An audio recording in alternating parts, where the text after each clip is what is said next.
Qazidə deyir, mən get sual. Qazimizdir deyir, sual deyir, Deyir ona. Deyir, qaç mənə sual. Kimdə qazi? Sən qaqam, ay qaqam, ehtiyac yoxdur. Gəl mən sənə sual verim. Yox, mən bundan xahiş Sən deyir sual. Deyir, get mənə sual. Xahiş eləyirəm deyir axı. Bildimi yorğunam axı. Bu pləkəni çıxar. Yorğunsan dinən qaqam, yorğunam. Buna Deyirəm danış. də elə. Bildim də, lağa qoyma. Lağa qoymuram. Kim lağa qoyur? Neynəmsən, eləmsən? Deyirəm ki, döyüşmüsən də, nə var ki burada? Ona deməkdir, döyüş. Döyüşü bildi, döyüş. Sənə görə döyüşük də, mənə görə döyüşük. Gəl burada insanlar ki, burada söhbət edəcək. Qaqam, burada kim var? Gel mən. Gedəcək, axırda edəcək, təşbədək gedəcək söhbət. gəl. İndi sözümüzü yekunlaşdıraq, gedək də. Gəl də gəl yekunlaşdıracam mən.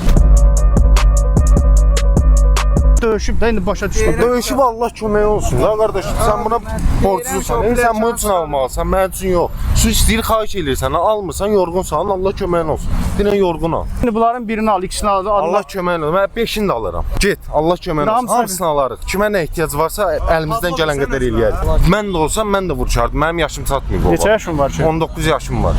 Bir il keçib axı. Qətər bir il keçib, universitet oxuyuram. Döyüş nə vaxt olub? Sən bilirsən tarixi. 2020-də. 2020-də mənim neçə yaşım var idi? Sənin 2016. 2025 deyə qardaş, sən nə danışırsan? Allah köməyin olsun. Sıx get qadan ol. Hara gedim? Dayanmışam nə mən burada? Hətta yap. Gedə qaqam. Qara soxdur, dəyim gəlməm. Ha, get al. Getmə, getmə. Qaqam get də, and ol Allaha səbrim tükəndir. Savaşmaq istəyirsən? Ha, fərqi yoxdur, savaşarıq da, narahat olma. Savaşmaq istəyirsən? Axırda. Hə, gedək. Sən necə Sən arxayın? kimsən, ümumiyyətçi? Sən kimsən qardaş? Kamran. Əməliyyatçısan, kimsən, nə sənsən? Sən mənə nəyə soruşursan? Məni hamı tanıyır, Kamranam Ha, mən. Allah köməyin olsun. Şad olun. Mən də səni tanıdım bu gündən sonra. Mən yaxşı tanımadım.